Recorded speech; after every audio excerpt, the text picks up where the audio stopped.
Sorry, Elon Musk, but it's now clear that colonizing Mars is unlikely and a bad idea. SpaceX and Tesla founder Elon Musk has a vision for colonizing Mars based on a big rocket, nuclear explosions, and an infrastructure to transport millions of people there. This was seen as highly ambitious but technically challenging in several ways. Planetary protection rules and the difficulties of terraforming, that is, making the planet hospitable by, for example, warming it up, end quote, and dealing with the harsh radiation were quoted as severe obstacles. Undeterred, Musk took a first step towards his aim in February this year with a launch of the Tesla Roadster, the car into an orbit traveling beyond Mars, on the first Falcon Heavy rocket. This dramatically illustrated the increasing launch capability for future missions made available by partnerships between commercial and government agencies. But 6 months later, the plans have started to look more like fantasy. We have since learned that there could be life beneath Mars' surface and that it may be impossible to terraform its surface. The possibility that there currently could be life on the red planet was raised last week as scientists reported the discovery of a saltwater lake beneath Mars' surface. The lake would be 1.5 kilometers below the south polar cap and at least 20 kilometers in diameter.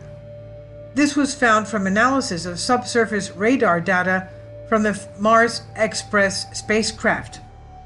The water is thought to be briny, with the likely magnesium, calcium, and sodium perchlorate salts acting as an antifreeze down to temperatures of perhaps minus 73.15 degrees Celsius. That's 200 Kelvin. This exactly as it is the first definitive detection of liquid water on Mars, and it's possible there may be further deep lake elsewhere on the planet. This is not the only one, they think. This means there is a real possibility of current life on Mars. We already knew life could have existed on Mars in the past. There are several pieces of evidence indicating that Mars was habitable 3.8 to 4 billion years ago. Data from recent missions, including Mars Global Surveyor, Odyssey, Opportunity, Curiosity, and Mars Express, have provided mounting evidence that water was present on the surface in streams and lakes with reasonable acidity, and that the right chemistry for life to evolve existed there around the time that life was also evolving on Earth. But Mars lost its magnetic field, which could have protected life from harsh radiation from space 3.8 billion years ago. This also meant its atmosphere started leaking into space, making it increasingly inhospitable. So living organisms may not have survived. But while the new discovery may fuel aspiring colonizers' dreams that the water in the subsurface lake might be usable to sustain a human presence, the reality is very different. The risk of contamination means we should not send humans there until we know for sure whether there is naturally evolved life, something that could take years to decades. We will need to drill under the surface and to analyze samples either in situ or from material returned to Earth and find suitable biomarkers to be sure. Terraforming plans are crushed? Perhaps even more damning, the long-suggested idea of terraforming Mars is now firmly locked in the realm of science fiction. Musk has previously indicated that he wants to terraform the planet to make it more Earth-like, so you can, quote, eventually walk around outside without anything on, end quote. This would most easily be done by producing an atmosphere made of heat-trapping greenhouse gases locked in the planet's ice in order to raise the temperature and pressure. Musk has suggested that we could drop thermonuclear bombs on the ice at its poles in order to heat it up to release the carbon dioxide. Can you imagine?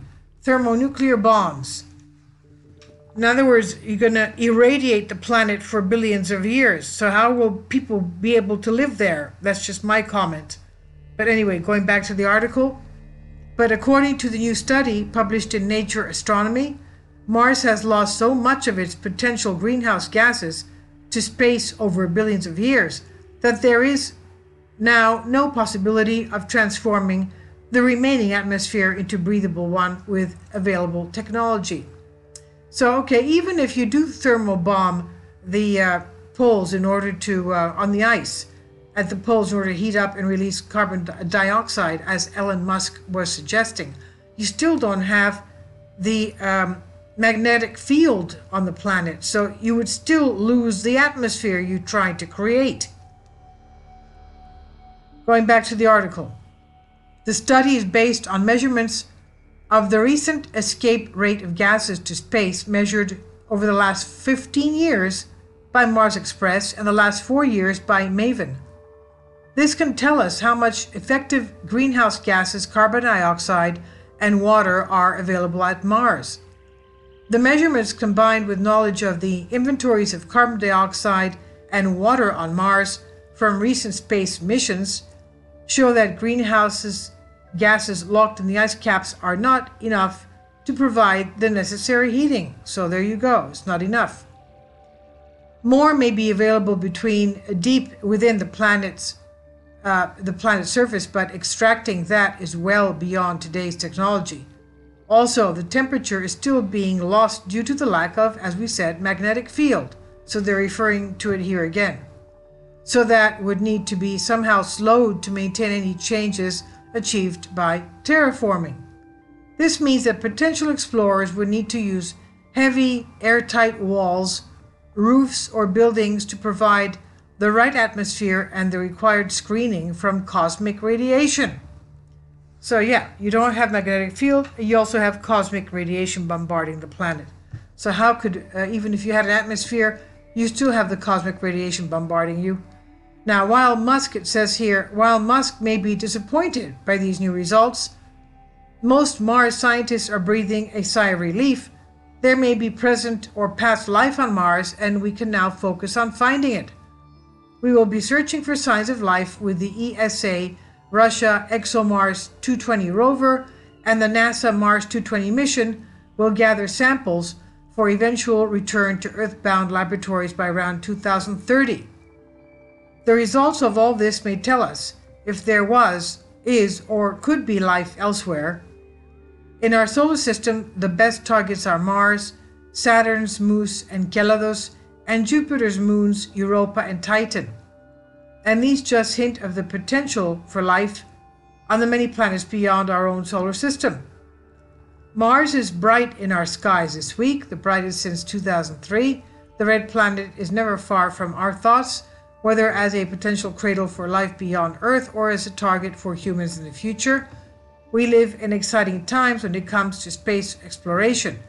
So let's not spoil one of the largest and most fundamental experiments for humankind by letting dreams of colonization go too far, at least until we know whether there is life there or not. This is on The Conservation and by Andrew Coates of University College London.